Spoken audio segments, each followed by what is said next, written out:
Hey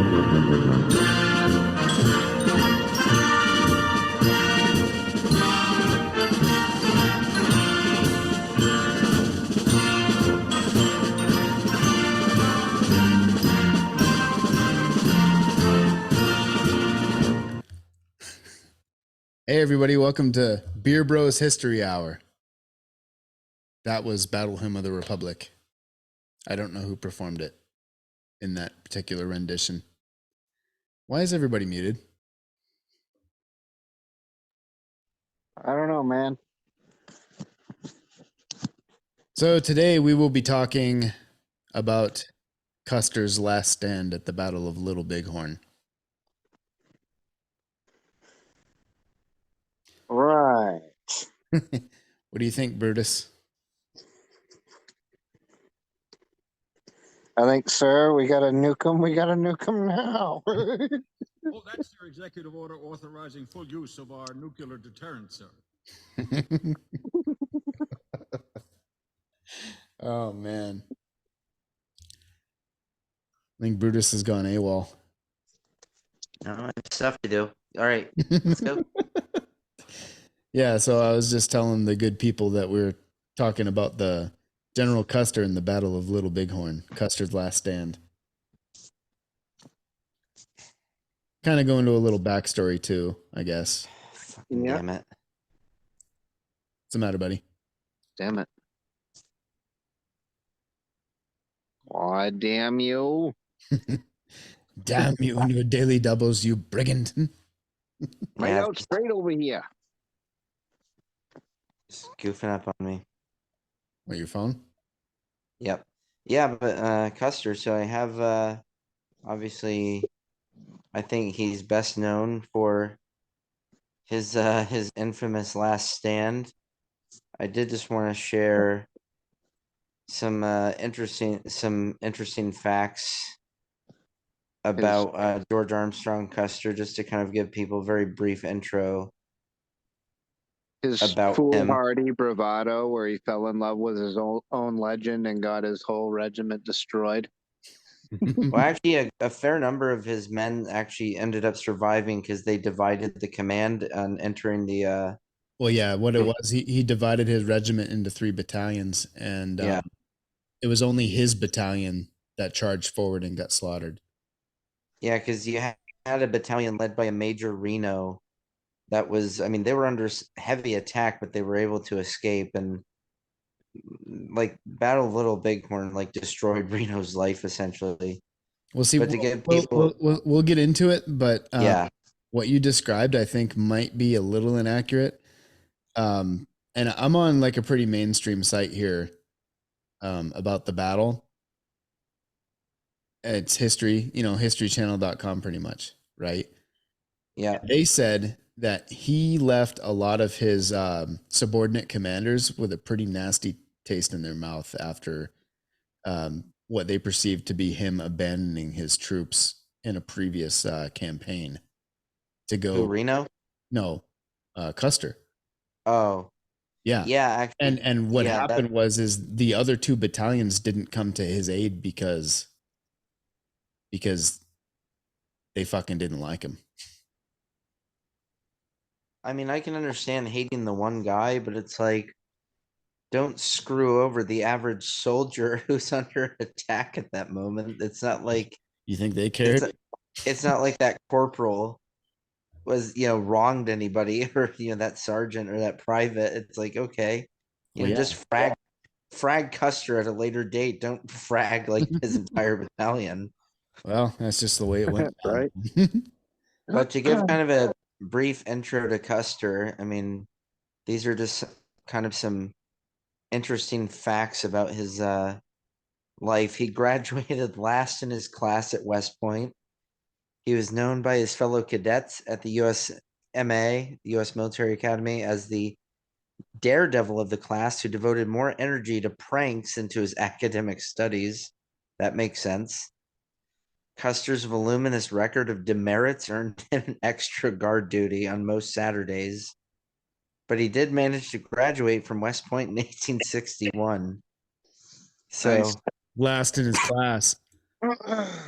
Yeah, so it's like Wait, that joke about I wasn't paying attention because I was doing something. Did you mention the fact that he managed to rack up 700 and some demerits in 4 years?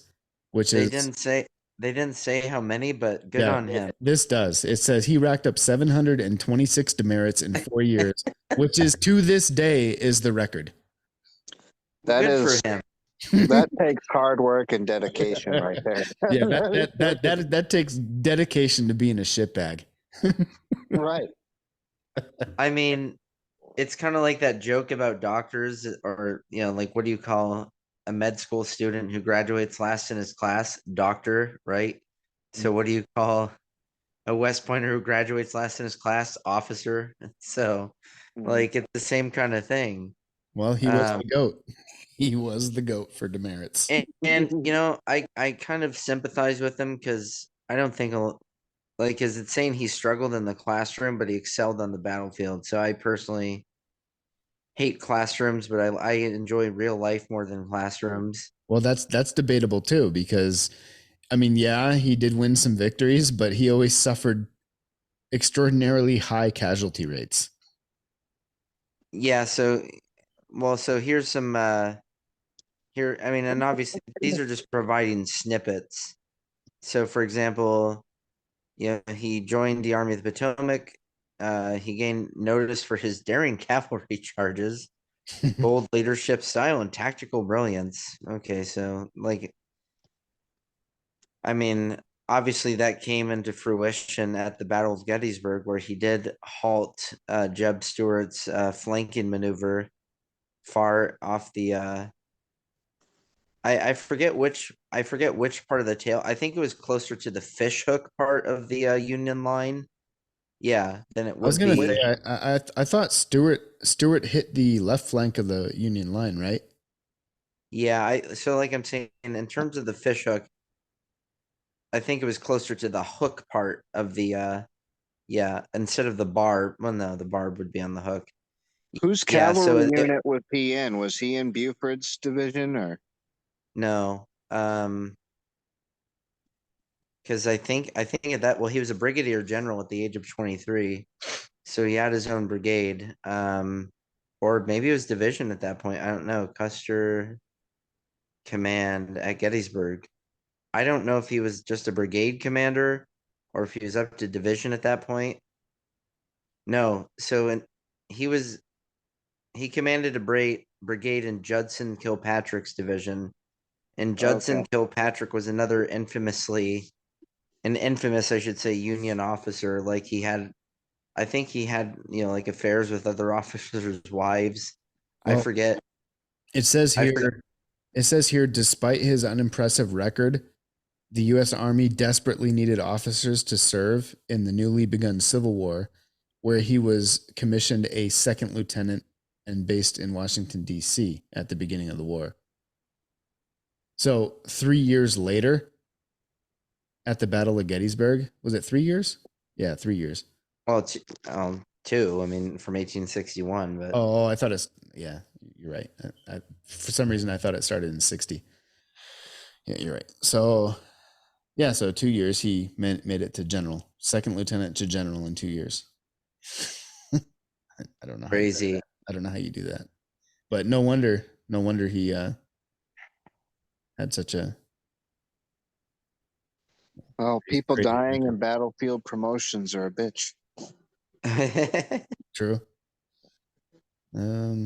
But he served at the First Battle of Bull Run, and he gained the attention of General McClellan. Yes, sir. Yeah. And Yeah. McClellan was a real prize too. Well, he was a fantastic administrator and organizer, but his excessive caution is what irritated Lincoln to no end. And I know not to go off too far the beaten path here, but like McClellan actually ran against Lincoln in the 1864 election. Oh, you know what? It says here he served personally on General McClellan's staff in the spring of 1862.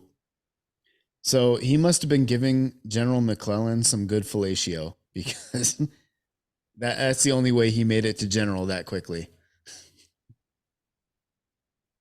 Yeah, I mean, like I say, probably a combination of a loss of competent officers and, um, maybe he inspired them with his bravado and his bearing do or whatever, but Yeah, it says he earned a reputation during that time for both bravery and brashness, and he also became known as a publicity hound, taking every opportunity to get himself in front of the cameras and newspapermen documenting the war. Sounds like hey, sounds like his counterpart in the Confederates, Stuart. well, exactly. They were the same. They were almost the same kind of men. Yeah, I mean, Stuart. Riding off, getting his name in the papers, doing whatever he can to get his name out there in the papers. Probably had ambitions to run for some political office at some point. Wearing his Oh, I flamboyant agree. red shirt. Yeah. So yeah, I think I also read that he was court-martialed twice. Oh yeah, he picked up summer of 1863. That's when he picked up brigadier general. So just before the Battle of Gettysburg. Yeah, actually, because the Confederate campaign in the North, that was Jeb Stuart basically led the advance party and was raiding throughout Pennsylvania, and that was June 1863. And actually, I was trying to research like the history of the units, but some of my ancestors might have been in one of the regiments that was in the Pennsylvania campaign. So I've been trying to verify that though. Yeah. So he was given command of the Michigan Cavalry Brigade. Yep, the Wolverine. Yep. Yeah. And he began sporting an unusual and flamboyant uniform, which brought him even more attention. This guy just wanted to be seen, man. Look at me, Yeah. mommy, look at me. I'm a butterfly. Spread my wings. I'm the butterfly of death. Yeah. I'm elegant but dangerous. Yeah, he said, all right, so Custer played a key role at the Battle of Gettysburg, preventing General Stuart from attacking Union troops on the flank and later capturing Confederates fleeing south from the Union victory. However, his brigade lost more than 250 men, the highest of any Union cavalry unit. Custer's units would continue to rack up a disproportionate number of casualties throughout the war. Yeah, I mean, he was just, obviously that's where they're talking about the brashness and the bold. Hey, as Jocko Willink would put it, he's been getting after it. Getting after it. He's getting after it. Well, let's get after it. War ain't gonna win itself. Yeah, before about 9 years before his infamous defeat, he did have, I don't know if this was his first, this must have been his first court martial. I'm not sure, but it was September through October 1867. But he was suspended from rank and command for 1 year and a forfeited pay for the same period. So, and there's some belief that Custer was being used as a scapegoat for the failure of some costly 1867 expedition against Kansas Indians. So, Yeah. that was his first one. It says here in 1864 he fought alongside General Sheridan at the battle for where the Confederates surrendered the at Shenandoah Appomattox Valley Courthouse. campaign. Yeah. At Appomattox Courthouse where they surrendered, he was present there, and he was promoted to Major General just before that. And then later, after the war, when the 7th Cavalry was stood up, 7th Cavalry Regiment, he assumed command of it as a lieutenant colonel. So he took a huge cut in pay there. Right. Well, again, I think he was just a brevet, like brigadier and a brevet major, right? So Field commissions, right? yeah, So yeah, because brevet was just temporary. Yep. Yeah, because at the end of the war, Custer reverted to his permanent rank of captain in 1866. That must have been a huge blow to his ego. Of course it was. His permanent Yeah. rank of captain. Can you imagine if he? Can you imagine him at the officers' mess in like 1866? Like all those captains he made salute him and polish his boots and like, "What's up, George? We've been waiting for you, motherfucker." Yeah, My that's God. probably why they abandoned him at Little Bighorn. He was promoted. So he was in 1866. He was promoted to lieutenant colonel, and that was where he took command of the 7th Cavalry at Fort Riley in Kansas. And of course, that was in response to the increase of tribal attacks on white people encroachments. Hey, Fort Riley's been around that long? Yeah, it was at least 1860s. Yeah, I didn't know it's been around that long.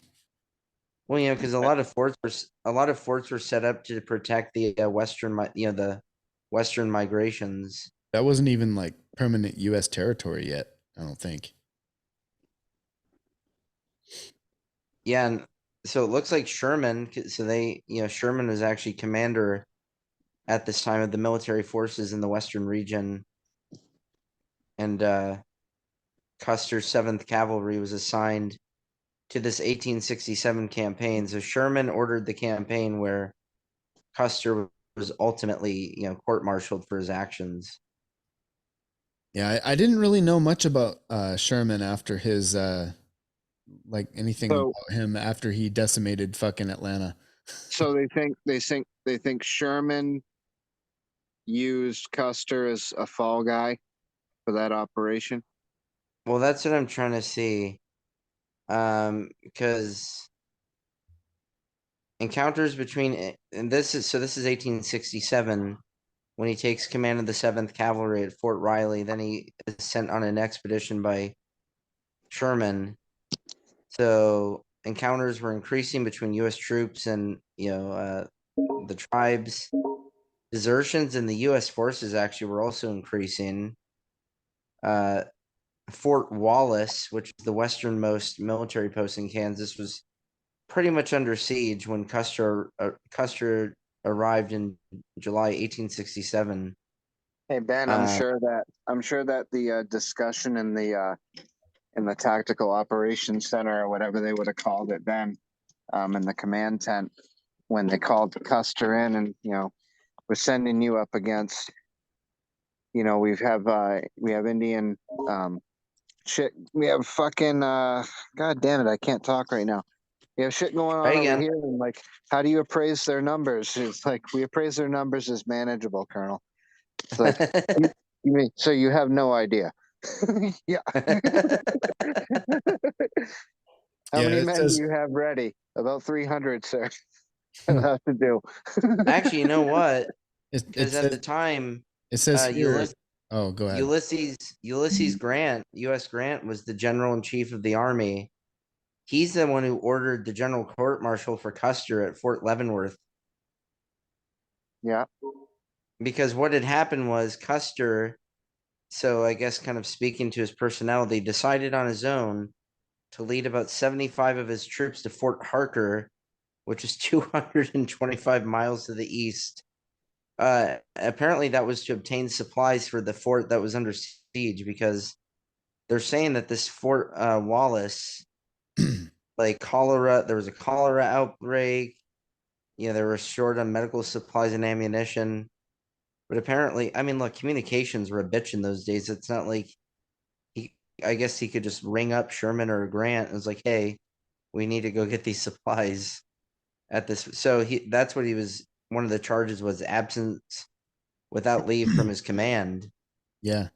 Yeah, and actually this right here, it says the fall of 1866, Custer participated in a campaign against the Sioux and Cheyenne Indians the following spring. And when a group of American soldiers were massacred by Native Americans, some of Custer's men accused him of abandoning his troops. And this resentment would later have devastating consequences at the Battle of Little Bighorn. Yeah, so that was all and they were saying like this court martial and these issues were kind of a portent what was to come, 9 years later at Bighorn.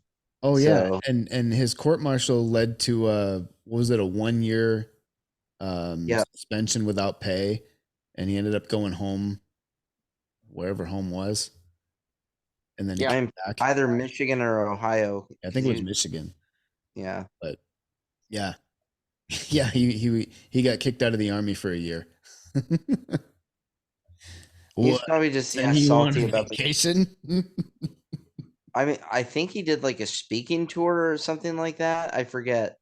There was actually a really interesting made for TV movie back in the early '90s about Little Bighorn. I thought it was pretty good, and they displayed a lot of those tensions, like his officers backstabbing him, like leaving him to die at the battle. But speaking about that, why don't we get to the battle itself?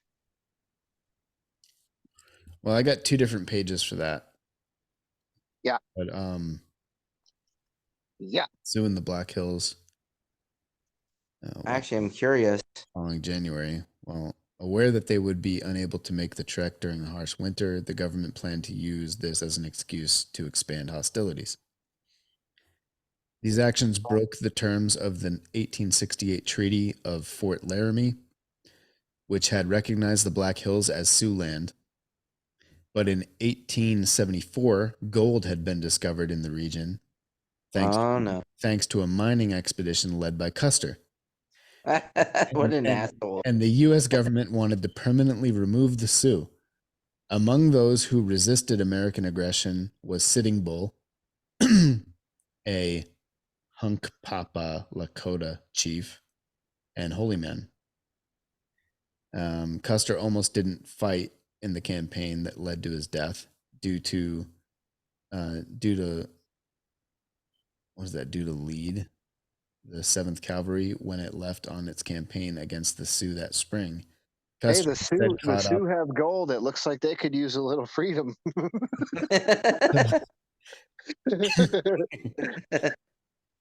Custer we was have instead caught we up. have to liberate the Sioux people from their oppressors. Yeah, so Custer was instead caught up in the controversies engulfing Ulysses S. Grant's presidency. His testimony at the congressional hearing in Washington, D.C. implicated several members of the administration, including Grant's brother. Custer did himself further damage by leaking additional details to the press.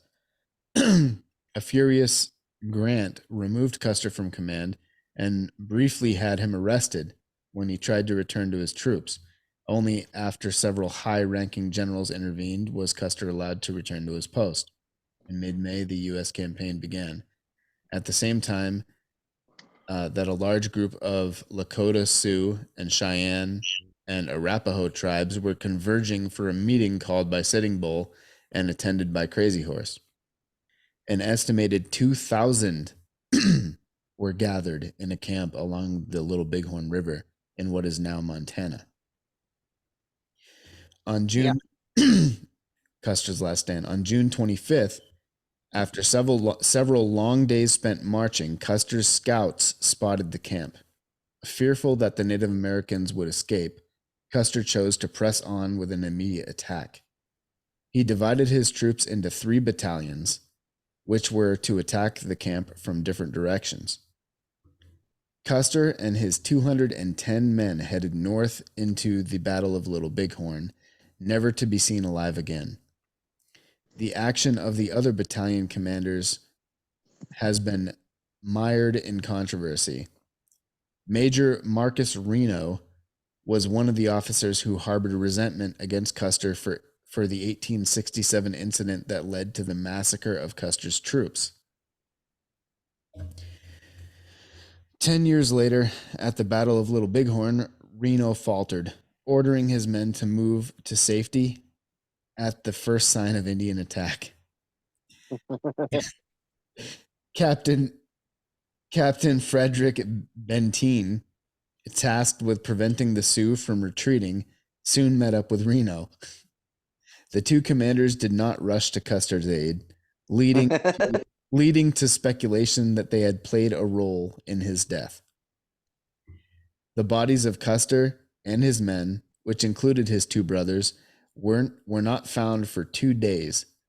Custer was discovered naked but unscalped, which with a bullet to the chest and the forehead. The sole survivors were an Indian scout and a cavalry horse. Nice. So they were the original military buddy fuckers. Yeah. The Blue Falcons. Caw, motherfucker. And I mentioned this because and I should have listened to it again before we did this podcast, but I totally spaced on it. But before we started recording, I mentioned that Jocko podcast, they did a whole episode on this battle.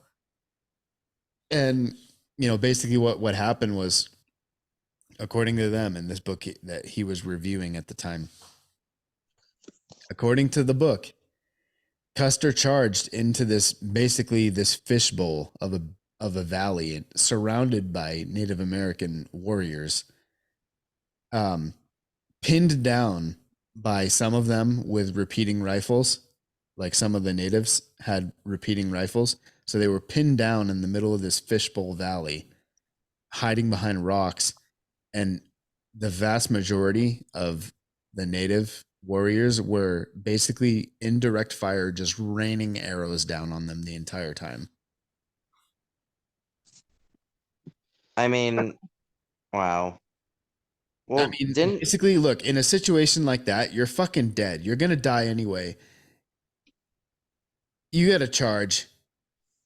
You got to charge out of the kill zone. You cannot sit still and wait to be fucking slaughtered like that. Pick a spot in the line and go for it. Yep. You have to. That's the only Get choice. out of the kill box. That is the only choice.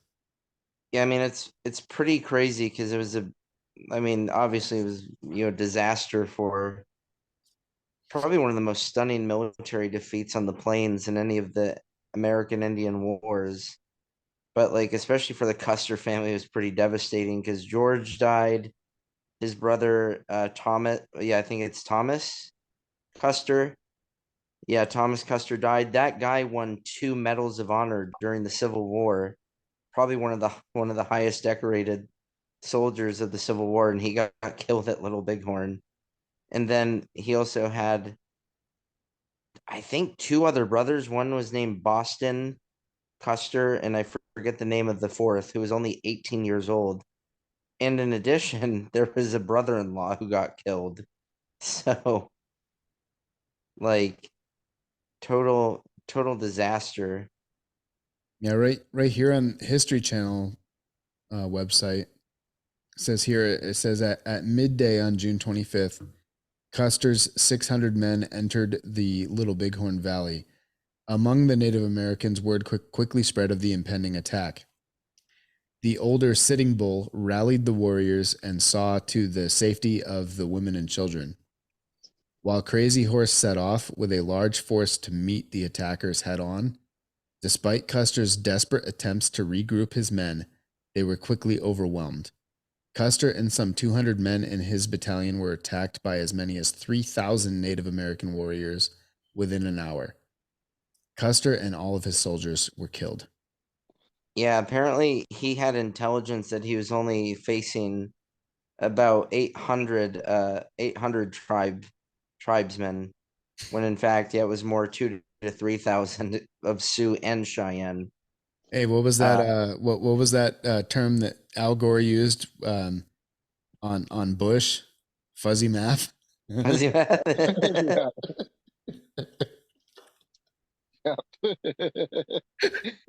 Hey, were you counting the cook fires? Because I don't think you were counting properly.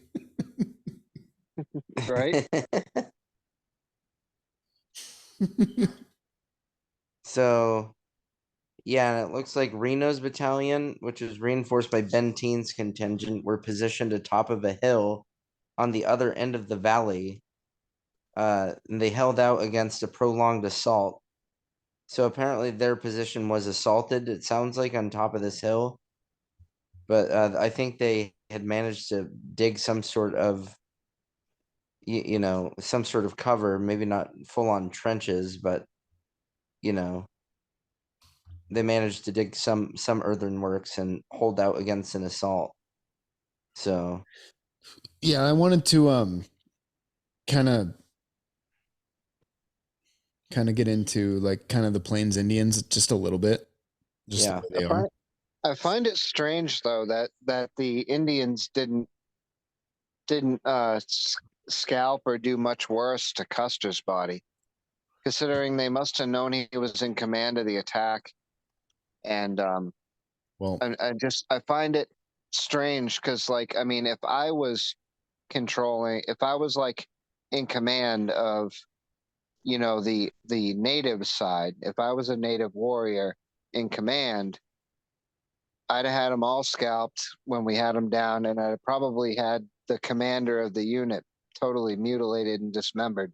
well, But maybe they wanted him to be recognizable when he was found. Well, it'd have been yeah, like Vlad so the Impaler with heads on pikes. Anyway, so apparently, although he wasn't scalped, his eardrums were punched out by Cheyenne women. Apparently, Custer wrote this book called My Life on the Plains. So, of course, the asshole had time to write a book while he's apparently doing important military duty. But he had gone to a Cheyenne village to rescue a white woman who had been kidnapped. She wasn't there. Custer then rode way out in front of his troops into the hey boy, village. take your hands off the white lady. Where are the white women at?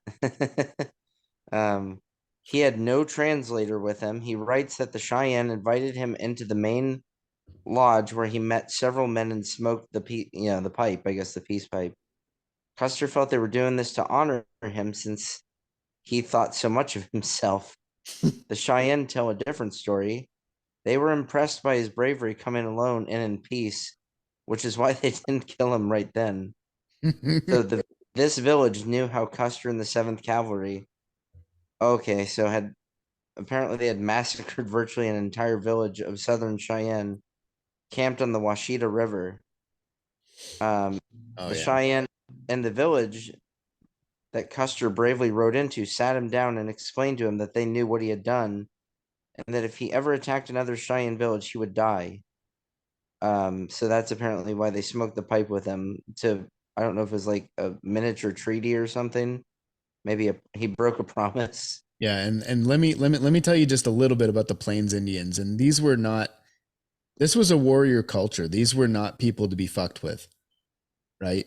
So the Plains Indians, they raided each other. They raided the Spanish colonies, and increasingly they raided the Anglos, the Anglo-Saxons when they spreading westward. So, yep, they took slaves, horses, property, guns, all that stuff. Right. So, their principal trading products were buffalo hides and beaver pelts, which they would trade for repeating rifles. Like, you know what?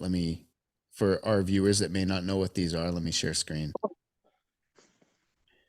The Henry rifle, which was, I think, originally put out in 1860. Yeah, right here, 44 caliber, breech loading, lever action. Yeah, I wish I had a better picture. Here we go. There's a better picture. Henry rifle.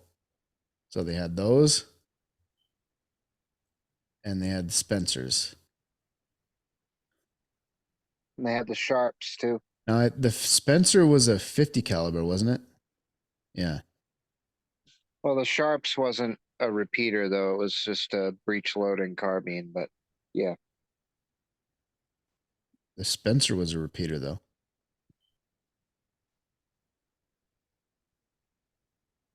This is 56. 56 caliber? That's insane. All right. Anyway. This will blow a daddy. This will blow a hole in your daddy 4 inches wide. That's right, Missy. This will blow a hole. This will blow. This will blow a hole in you big enough a horse could ride through it. All right. So anyway, the way for a Plains Indian warrior to earn respect was through battle. Warfare consisted of short raids, small groups to capture horses or kill enemies. A warrior who killed an enemy brought home his scalp to prove it. Warriors would trim their pants and shirts with scalps to show their success. Counting coup was an Indian expression that meant the Indian got close enough to his enemy to actually touch him with his hand or his special decorated stick. To be able to do this was considered a high honor. Indians would keep count of how many enemies they had killed by adding a feather to their headdresses or war bonnets. A war bonnet was a headpiece worn by certain Indians. The feather on it represented acts of bravery. And here's a quote by someone named Standing Bear. Son, I never want to see you live to be an old man. Die young on the battlefield.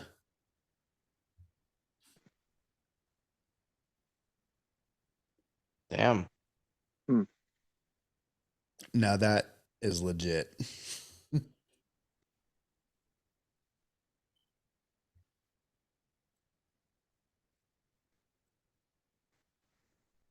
What do you got, Ben? Yeah. Anything? About the Anything. Doesn't matter.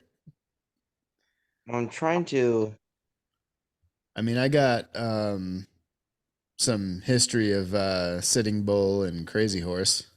Yeah, let's talk about. Well, you're on that thing about the tribes right now, so yeah, let's talk about the two main opponents at the battle. Yeah. Yeah, so Sitting Bull is actually the one that called the meeting to get the tribes all there in one place. That Custer later spotted and then tried to charge it and got slaughtered. So Sitting Bull, born 1831, died 1890. So clearly he survived the battle long after and died later. So he was a Teton, Dakota Native American chief who united the Sioux tribes of the American Great Plains against the white settlers taking their tribal land. The 1868 Fort Laramie Treaty granted the sacred Black Hills of South Dakota to the Sioux, but when the gold was discovered there in 1874, the U.S. government ignored the treaty and began to remove Native tribes from their land by force. The ensuing Great Sioux Wars culminated in the 1876 Battle of Little Bighorn, when Sitting Bull and Crazy Horse led united tribes to victory against General George Armstrong Custer. Sitting Bull was shot and killed by Indian police officers on Standing Rock Indian Reservation in 1890. So he was shot and killed by his own people. Why did they shoot him? I don't know. Doesn't say. So Sitting Bull. Huh? I remember hearing. Yeah, I remember hearing about that. Yeah, because was that before? When was Wounded Knee? Was that 1892? I'm not Yeah, sure. somewhere in there. Oh yeah, so he was killed before that. Yeah. Well, hold on. But was it like police who were Indian tribal members? Or Yeah, was it? it says Indian police officers on the Standing Rock Indian Reservation. So yeah, they're probably their tribal police force there on the res. So even in his old age, he was getting a little wild, and they had to put him down. Yeah, I don't think so. I don't think so. It had to be something else. Yeah, well, so there was an apocalyptic spiritual revival known as the Ghost Dance, and that began to grow in popularity among the Sioux in 1890. Indian agents feared it might lead to a Native American uprising, or tribal uprising. So apparently they believe that Sitting Bull was the force behind this Ghost Dance movement, which again, apparently it sounds like it was apocalyptic and populist. Yeah, I don't know though, because it says Agent James McLaughlin sent Indian police to arrest the chief at his small cabin on the Grand River. So that's why he eventually was killed, because they thought he was leading this populist revolt, which in his old age, apparently he wasn't. Interesting.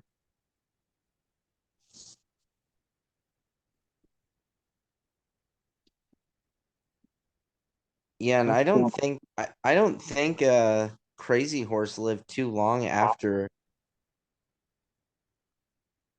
Little Bighorn.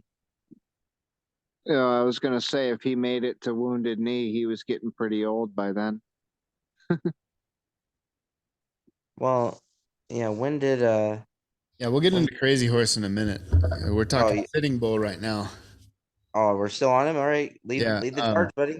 All right. So Sitting Bull, born 1831 near Grand River, Dakota Territory, in what is today South Dakota. He was the son of Returns Again, a renowned Sioux warrior. So his father's name was Returns Again,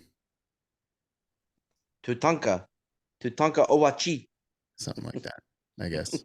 I don't know. Who named his son Jumping Badger at birth. So I knew a girl with that name. the young boy killed his first buffalo at age 10, and by 14 joined his father and uncle on a raid of a crow camp. After the raid, his father renamed him Tatanka Yotanka, or Sitting Bull, for his bravery. Sitting Bull soon joined the Strong Heart Warrior Society and the Silent Eaters, a group that ensured the welfare of the tribe. He led the expansion of Sioux hunting grounds into westward territories previously inhabited by the Assiniboine, Crow, and Shoshone, among others. So Sitting Bull resists U.S. government. Yep.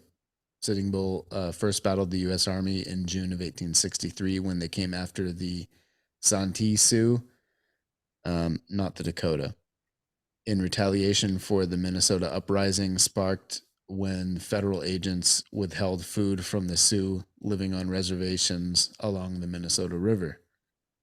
Over 300 Sioux were arrested in the Minnesota uprising by President Abraham Lincoln. Commuted sentences.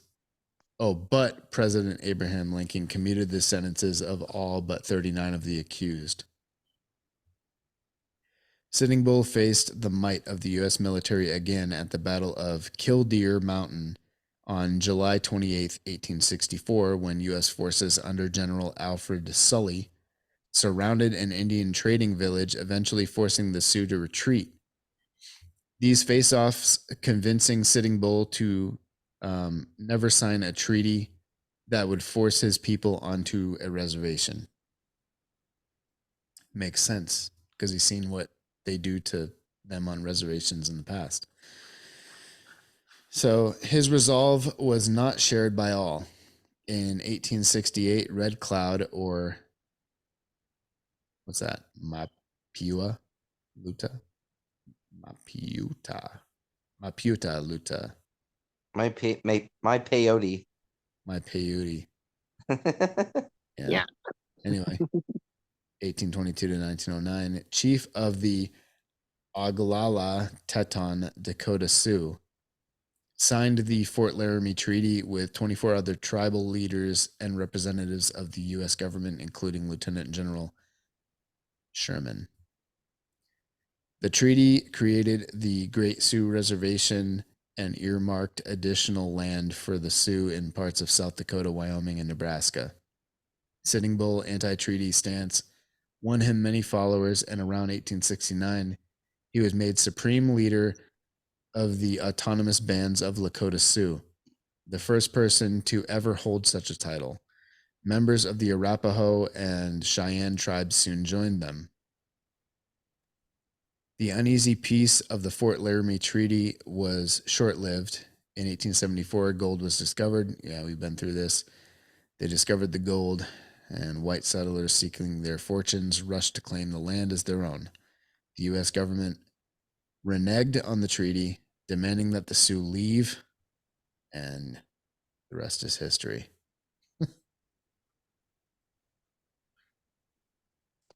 Yeah, there was an Onion article from years ago. Yeah, the Onion actually did a history series, so talking about like 1800s and onward, where it's like Indians once again in the way of good land, Oh man. which is how basically it was. It's like once there's gold, it's like then we're gonna get that land. Yeah, and then Yeah. fast forward 100 years and it became oil. But you know,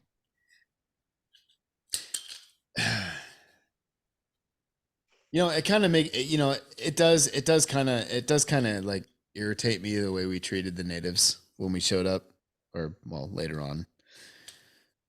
But that's the way things were done, man. Yeah, I mean, there's no way around it. It's happened all throughout history, all over the world. Every race, every culture, everybody's done it. Yeah, I mean, there's It's nothing not something. unique about it. It's not something exclusive to the white devil. You know what I mean? Well, no, because I've had to point out numerous times to people who are just historically illiterate, is that because some of my, I mean, some of my ancestors, early ancestors, were involved in like the Pequot War, Queen Anne's War. Like these were early colonial wars, pitting whites against the tribes. But the fact is, tribes used English settlers against other tribes because of their superior technology. Like they weaponized Europeans against other tribes. So it's not like they were all united in all one kumbaya family who we were attacking. Like they Yeah. were attacking each other. Yeah, I mean, but as shitty as it is, throughout history and even to this day in many parts of the world, might makes right. Yeah. I mean, look, at the end of the day, it was still one tribe against another. It was a pale-faced tribe, but it was still tribe versus tribe, no matter how they want to look at it. I mean, History it's is not written by the victor. like Europeans were killing each other for centuries. Like, did these people think they were going to come to this land and things were going to be different? And the tribes were killing each other too. Like, look at the article you just read. It said he joined his father at age 14, Sitting Bull did, on a raid against a Crow camp. So they were raiding another tribe. So it's not like they were raiding, pale faces. Yeah. Shit, I could tell you right now, my older kid just turned. It's his birthday today. Turned 12, Oh, crazy. and he is far from a warrior. But yeah, but they were living pretty much shirtless, and I mean, maybe you could seal off the teepee, right? Like Well, so shit, the cold air. I think a lot of these native tribes, they would they'd send their male children out into the wilderness for a week by themselves at, I think, age 10, right? Like, hey, here's a spear, here's a knife, have at it. Good luck. Good luck. If you Right? come back, you get some bread. If Yeah, you not, come well, back a man. People back then were cut from a different cloth. Yeah, it's I called mean, being it, tough. Nobody would survive now. It's called being tough and not being a bitch. That's what it is. well, because they've been living that way for millennia. I mean, That's something we need to get back to, man. and honestly, it sounds like a lot like the Spartan culture. Yeah, I mean it is. And This, this is Lakota. yeah. Yeah, I mean a lot some of these native tribes, they had a similar culture. Like all of their male tribe members were warriors, Yeah. or at least almost all of them. Yeah. Except for maybe the old and infirm. Yeah. But yeah. Yeah.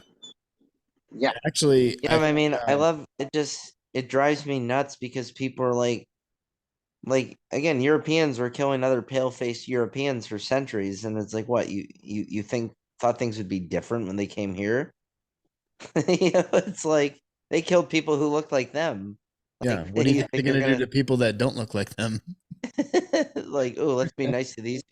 Though, I mean, a history that the lefty losers love to ignore is the fact that Plymouth had 50 years of peace with it was either the Wampanoag or one of the other tribes. Hey, I mean, you know what? The next lefty gives you shit for being white. Tell them to go sail their ass over to Sentinel Island and land on there and see what the tolerant tribesmen over there do to them. make I sure hear it's why the Vikings left North America shortly after they, settled here was more trouble than it was worth because of constant raids from the natives. Well, yeah, well, and but now at the time, the population of the population of North America was um, very capable of defending themselves against small raiding parties of Vikings. There was just there was a lot, and they that much of a journey in those small ships that the Vikings had, like that was a long way to go, a long way to travel, and they couldn't bring everything they needed with them for a long campaign. well, and that was what up in Canada. What's modern day Canada? Is that right? Nova Yeah, Scotia, no, Nova Scotia. Newfoundland, and Nova Scotia, and Yep, up there. That's right. 'Cause I know what it's. that was 500 years before Columbus. There's talk of Viking settlements as far south as New England, in Maine, and Oh yeah, that's true. maybe as far south as Mass. Yeah, they did find I believe they found some granite stones out in the woods out there in Maine with some Viking like runes carved into them. I mean wow, that's wild. I mean, yeah, why wouldn't they sail down the coast? Of course they would. Yeah. Yeah, they were explorers. That's what they did. Well, they were It's what raiders. we They do. were raiders. They they were were looking explorers. they were looking for new lands to pillage and plunder. Yeah. Well, So Vikings were here for a good time, not a long time. that makes me wonder if they actually did skirmish with some of the tribes, which would be wild. I'm sure they did. I'm sure they did. I'm just trying to think of what tribes it would be up there because I know in Maine it's like what Wabanaki and Abenaki or whatever. And Micmac and Micmac, yeah. Micmac. Paddywhack. yeah, Passamaquoddy, all Yeah, kinds. I forgot about a bunch of those. So speaking about the tribes, so here's kind of talking about, after Reno essentially retreated from the battlefield and joined forces with Benteen, Custer apparently ordered his men to shoot their horses and stack the carcasses to form a wall. But less than an hour later, after this desperate, and this is where they're at what's now called Last Stand Hill. So they did eventually, try to rise to a higher elevation for defensive positions, but it was of little use at that point. Yeah. So after the battle, the Indians came through and stripped the bodies and mutilated all the uniformed soldiers. Apparently, they believed that the soul of a mutilated body would be forced to walk the earth for all eternity and could not ascend to I guess what was their version of heaven. They stripped Custer's body and cleaned it, but did not scalp or mutilate it. Little So little did they know that we were Christians and we had our own heaven. the fools. Those Yeah. So apparently, well, obviously Custer had been wearing buckskins instead of his blue uniform.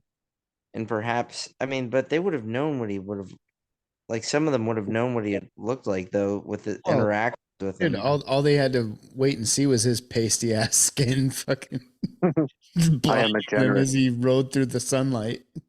I am a generous God. I am a generous God. You see Custer's pasty ass on the back of a horse. Of course, you're gonna shoot at him. Fuck it. Oh man.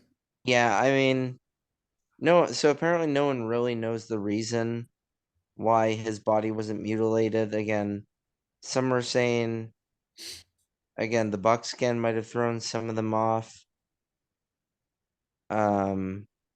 Maybe apparently his hair had been cut short prior to the battle to be more present. I mean, I guess they did have standards, grooming standards then, and even he couldn't get over it.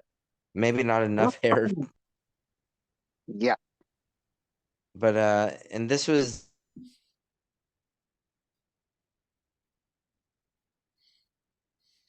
Yeah. Yeah. So Did Ben get cut off? I don't know. Maybe. Still there, Ben? yeah. Can you hear me? Oh yeah, I hear you. Yeah. Sorry, I think I accidentally turned my finger hit the volume. Yeah. But So anyhow, the here's little big here's an actual recording of Custer like pleading with the US government to handle this for him. This. Oh, that's your executive order authorizing full use of our nuclear deterrent, sir.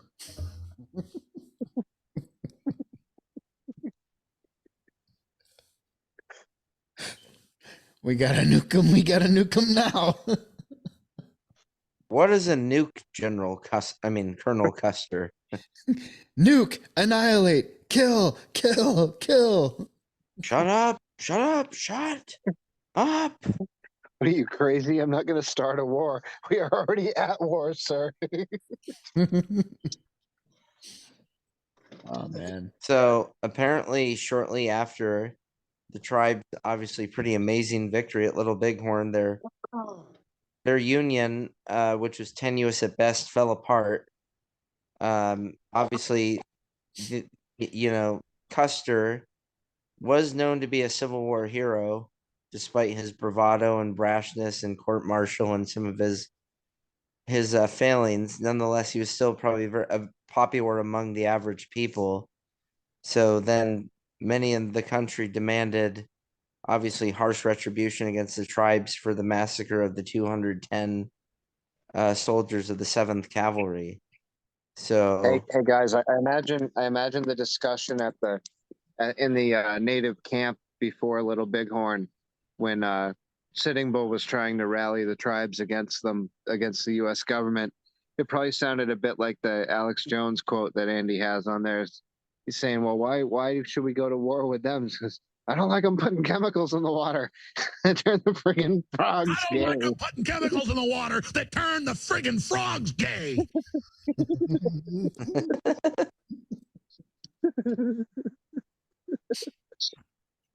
The sea is foamy. You have wandered way off course. Yeah. All right. Well, anyway, should we get into Crazy Horse just a little? yeah, because he was the other key commander on the battlefield. Yeah. So we had Sitting Bull that we already went by him. Now we got Crazy Horse. Crazy horrors. Yeah. Crazy Horse, born in the Black Hills of South Dakota, 1841. Now, the son of Oglala Sioux shaman, also named Crazy Horse, and his wife, a member of the Brule Sioux. I don't know how to pronounce this shit. So, Crazy Horse had lighter complexion and hair than others in his tribe, with prodigious curls. Boys were traditionally not permanently named until they had an experience that earned them a name. So Crazy Horse was called Curly Hair and Light Haired Boy as a child. As an adolescent, Crazy Horse earned the name His Horse Looking, but he was more commonly known as Curly. Larry, Curly, and Moe. Goldilocks. So he was one of the Three Stooges. So he was named Curly until 1858, when, following a battle with Arapaho warriors, he was given his father's name, while his father took the name Worm. Grey Worm. Did he? Was he a eunuch too? Did Curly like slap his head wildly and go? Before charging at the enemy. And going like this, like.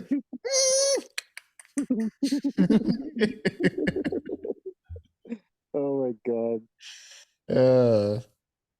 Crazy Horse's vision quest. So Crazy Horse was not a traditionalist with regard to his tribe's customs, shrugging off many of the traditions and rituals that the Sioux practiced. In 1854, Crazy Horse rode off into the prairies for a vision quest, purposefully ignoring the required rituals. Fasting for 2 days, Crazy Horse had a vision of an unadorned horseman who directed him to present himself in the same way. With no more than one feather and never a war bonnet, he was also told to toss dust over his horse before entering battle and to place a stone behind his ear, and directed to never take anything for himself. Okay. Crazy Horse followed these instructions until his death. In 1866, the discovery of gold, blah, blah, blah, blah, Bozeman Trail, Montana, spurred General Sherman to build a number of forts in Sioux territory. Under the command of Captain William Fetterman. Fetterman? Is that like the guy from Pennsylvania? Yeah. It's the Pennsylvania orc. The age of men is over. The time of the Pennsylvania orc has come. Pennsylvania orc. Okay. Yeah. So I wonder if there's any relation, honestly. Anyway. Hopefully not. So a troop clashed with the Sioux and the Cheyenne warriors after Crazy Horse acted as a decoy to lead the 80 white soldiers to their death in an ambush. The soldiers' bodies were hacked up to send a message to Sherman. In 1867, Crazy Horse took part in an attack on a small fort. Shortly after, Sherman tortured the native prairie lands, Sherman toured the native prairie lands to meet with leaders and seek peace. It's not his fault. He can't read. Yeah. So they don't teach us to read good in Maine. Right. So by 1868, soldiers were pulled out of the disputed forts and a treaty was signed that gave the native populations ownership of the Black Hills areas west of Missouri and land in Wyoming. No whites would be allowed to enter that territory under threat of arrest. Crazy Horse, however, eschewed the treaty signing, preferring to conduct raids on enemy tribes. Okay. Yeah. Black Buffalo Woman. Black Buffalo Woman was Crazy Horse's first love. They met in BBW. 1957, but she married a man named No Water, while Crazy Horse was on a raid. Crazy Horse continued to pay her attention and in 1868 eloped with her while No Water was on a hunting party. even back then, women were trifling. Trifling. The only thing that changes is the names, brother. Y'all is ignorant. Y'all is trifling. So he and Black Buffalo Woman spent one night together before No Water took back his wife. He had a thing for BBW. He shot Crazy Horse in the nose, breaking his jaw. So, despite fears of violence between villagers, the two men came to a truce. Crazy Horse insisted that Black Buffalo Woman shouldn't be punished for fleeing and received a horse from No Water in compensation for the injury. Crazy Horse eventually married Black Shawl, who died of tuberculosis, and later a half Cheyenne, half French woman named Nellie Larrabee. Black Buffalo Woman's fourth child, a girl, was a light-skinned baby suspected of being the result of her night with Crazy Horse. Damn, he had some potent seed then. Yep. Either that or it was just that perfect time of the month. My arrows are always sharp, boy. My arrows always loose, free and clear. My swimmers, my Storm swimmers in are the as fort. my swimmers are as fierce as I am. So, as the railroads expanded west, tensions rose between the Native Americans and soldiers. In 1872, Crazy Horse took part in a raid with Sitting Bull against 400 soldiers, where his horse was shot out from beneath him after he made a reckless dash ahead to meet the U.S. Army. In 1873, George Custer crossed the Sioux Territory. Somewhere along the Yellow River, Crazy Horse encountered Custer for the first time, coming upon a contingent of napping soldiers. The Sioux Came upon Custer and Sioux territory shooting ropes all over the place. No, he came across Custer's men fucking sleeping. And shooting ropes, I assume. Yeah, not even pulling security, just sleeping and shooting ropes. Idiot. So the Sioux attempted to steal their horses but failed, and Crazy Horse retreated after a scuffle. Yeah. Custer's troops made their way to the Black Hills in search of gold, violating treaties, and yada, yada, yada. Battle of Rosebud, 1876. Large numbers of tribes gathered near Little Bighorn River, blah, blah, blah. We already been through all that. Yeah. Raided a village, wrongly claimed Crazy Horse, attempted an attack. Crazy Horse and Sitting Bull led forces, pushed back Crook in what is called the Battle of Rosebud. And we know about the Battle of Little Bighorn. We've been through that. Yeah. Crazy Horse surrenders. Crazy Horse traveled to Big Butt. Right there. Right there. I'll highlight it for you. Big Maybe he was a BBW fan, I guess. I don't know. Crazy Horse traveled to Big Butt to harass white miners. Wait, are you sure it's not Butte? Butte? Yeah, well, I'm going to pronounce it Bud because it sounds better. In no world does butt sound better than Butte. Big buttocks. Crazy Horse traveled to Big Butt to harass white miners. All right, he's doubling down. Okay, everyone. In the Black Hills, while the Sioux faced continued hostilities from General Crook during a harsh winter that decimated the tribe. Isn't General Crook where the term crook came from? Wasn't he a crook of some kind? Sensing the tribe's struggle for survival, Colonel Nelson A. Miles tried to strike a deal with Crazy Horse, promising to help the Sioux and treat them fairly. When Crazy Horse sent emissaries to discuss the deal, soldiers shot and killed several, and Crazy Horse fled. Miles repeatedly attacked Crazy Horse's encampment until winter weather prevented action. Incapacitated by winter, Crazy Horse negotiated with Lieutenant Philo Clark, who offered the starving Sioux their own reservation in exchange for their surrender. And Crazy Horse agreed. So he capitulated. Yeah, I don't know. Capitulation is not really in the soul of a warrior. Sorry. No retreat, no surrender. Yeah, so he died in 1877, so the year after Little Bighorn. So he did not live long. He was not long for this world. Maybe that's why he was shot, because he capitulated. Well, apparently he got into a scuffle inside the fort in it was a fort in Nebraska, and he was bayoneted by one of the guards. So yeah. Yeah. Well, it'll happen. It'll definitely happen. We've all been there. Yep. Sure have.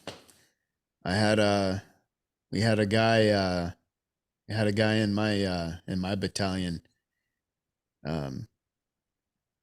He wasn't AWOL. He was on base, but he didn't show up to formation. And when his NCOs went to look for him at his on base house, he came out the front door waving a pistol around. That was not a good day. Or as we like to call it, Tuesday. Yeah. Like he was Well, having a bit of an episode, huh? I think it was a Tuesday, honestly.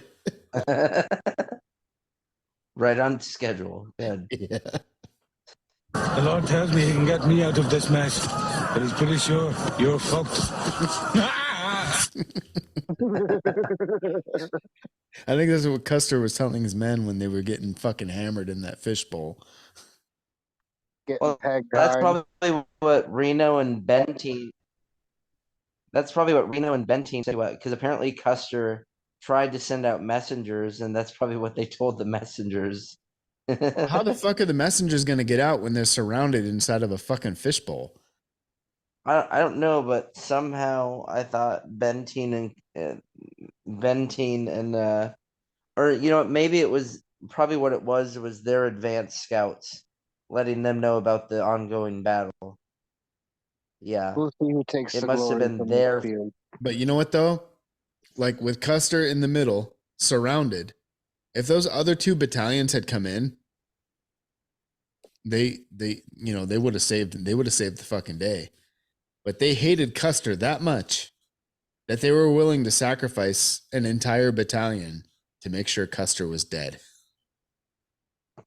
That's madness. Yeah, I mean, like I say, they showed that pretty potently in that made for TV. It was actually really good. I recommend people watch it. It was but yeah, they show that tension pretty notably to the point where they basically just described that as being the reason he died because of some like personal dispute. Custer was getting after it. He was gonna give it to him hard. The high, stinky cheddar. Yeah. Oh my God. Oh man. The sea is foamy. You have wandered way off course. There was probably some serious posthumous pegging that day. I mean, posthumous. Posthumous. Well, didn't I seem to recall, obviously it's foamy anyhow, so I'll just make it foamier. Like Vikings like sodomize their defeated opponents. That was Yeah, I've heard some things about that. that was the berserkers though. And The berserkers. the berserkers were already naked because they charged into battle naked and they were high. So they had an excuse. Well, good for Yeah, you, wouldn't man. they lick or chew on the edge of their shield and just go fucking crazy with Yeah, whatever? it had a they would, I don't know what it was. It was, if it was a mushroom or some kind of flower or berry or something that grew in that area, but it was like a hallucinogen, and they would smash it on the top of their shield and kind of just rub it in. And just before battle, they would chew on the top of that shield where they rubbed that, whatever it was, the substance, and they'd get fucking all hyped up on whatever that was. Before they go Just start fucking rolling. a couple of Quaaludes. She'll love me in the morning. Her fucking womb is so polluted with that shit. So if to give people an idea about Little Bighorn, just about location, because that's a place I'd love to visit one day. It's in Bighorn County, Montana, the nearest city being Hardin, Montana. It's on 765 acres. And interesting enough, it was established in 1879. So only 3 years after the battle. Hey Ben, if you go, let me know because I want to see that shit. I actually want to see. I want to see the battlefield and where it actually went down. Yeah, me too, man. Because I'd like to, just to see it with my own eyes. I just want to see the terrain. Yeah, that would be cool to go out there and check that out. Yeah, because I like, if I could see the terrain, I could paint the picture with my own head. You know what I mean, of what actually happened. Well, shit. Maybe that's a group field trip at some point. Yeah, that'd be a good podcast field trip for History Hour. Yeah, I'd be. We'll kind of revisit this if we do it. We'll kind of revisit this and like maybe with some video, put it on the YouTube channel, whatever. Do a little Do a little ghost hunt out there that evening. Yep. I'd be absolutely down for that because yeah, I mean it's kind of very stark landscape too. Like looking at the official National Park Service site, but obviously pictures never do it justice in and of itself. Yep. Yeah. Yeah. And George Carlin said it best. He said, Jewish fundamentalist, Christian fundamentalist, Muslim fundamentalist, and just plain guys from Montana are going to continue to make life in this country very interesting for a long, long time.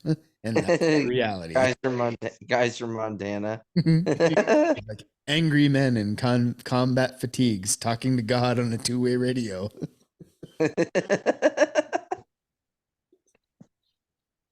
Fuck dang.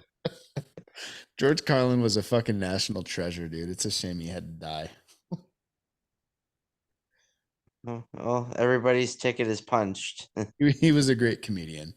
Great. Yeah. Oh yeah. Oh yeah. You know what? I got it. We're gonna make Ronnie a T-shirt that says "yeah," and then also I weren't shitting ya or I weren't fucking ya, I and ain't fucking yeah. and it's gonna have like this little voice box like you'd get in those old like plushy fucking stuffed animals, and it's gonna be Ronnie's voice going yeah. Yeah. Yeah, you pull the little string on the back and it goes yeah. Or it goes wee Oh wee. yeah. Yeah. These chips stay with Clark. Wee. Oh yeah. Oh man, Maine is something else, man. Anyway, so I'd say that about wraps up the battle of Little Bighorn, Custer's last They'd stand. have to do some research sometime, see if there were any Mainers in the 7th Cav at that time. I'm sure At Little Bighorn. I'm sure there were. Well, I why know, don't we I know there was a couple of Mainers there that died in the We Were Soldiers, the Ladrang Valley or whatever it was called. I know there were a couple. Idrang Valley, yeah. Idrang, Ladrang, whatever. oh were there? I didn't know that. Yeah, there were a couple guys from Maine in that battalion. Yep. Yeah, I'm not sure because obviously like all the regiments on the plains were like US cavalry or US infantry. Like it wasn't like typically like the 3rd Maine or the 20th New York or whatever. Well, yeah, they weren't volunteer state militias. Yeah. They were actual federal troops. Like so yeah, Yep. that's now that you say it though, I'm just curious if there was a Maine soldier. Which actually that kind of irritates me because my unit boasts that they served in the Civil War, the unit I served in. And I'm thinking back and reading and looking and I'm like, where? I'm like, all I see is this state volunteers and that state volunteers and this, that, and the other. And I'm like, I don't see 2nd Battalion, 12th Infantry Regiment anywhere.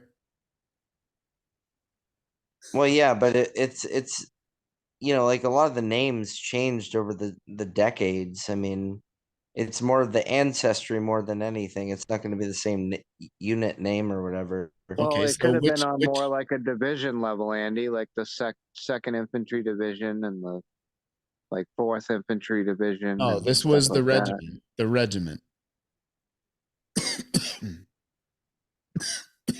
So actually, to answer your question, there was an officer by the name of James Ezekiel Porter who was from Strong, Maine, who rode with Custer.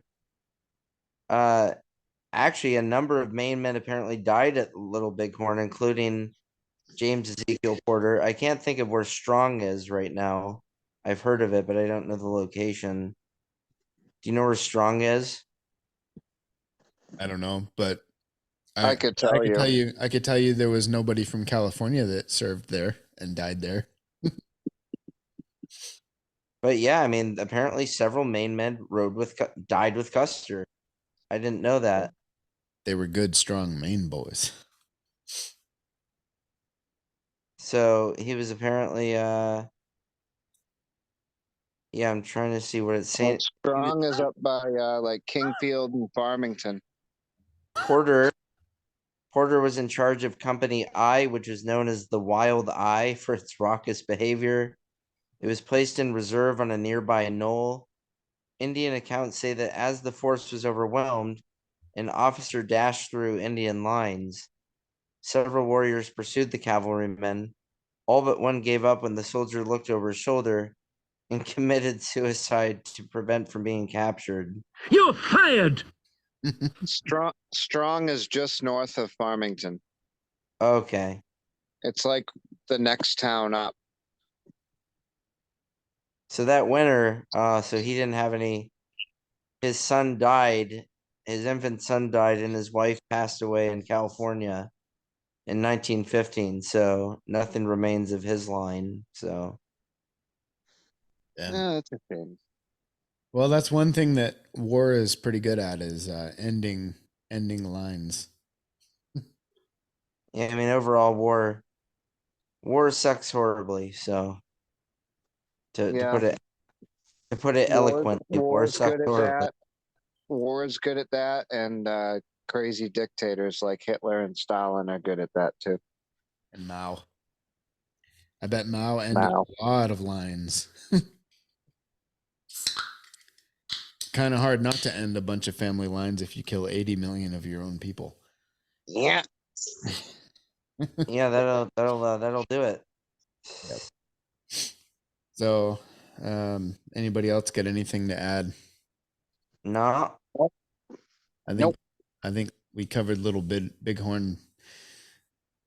I wouldn't say in crazy detail, but we definitely covered the gist of it. Yeah. Yep. I'd say so. And I'll tell you, I mean, probably 1,000 years after we're all dead, people will still be talking about Little Bighorn. well, yeah, and they will because it'll be part. It's gonna be remembered fondly as when a bunch of white soldiers got killed by Indians. So of course, Yeah.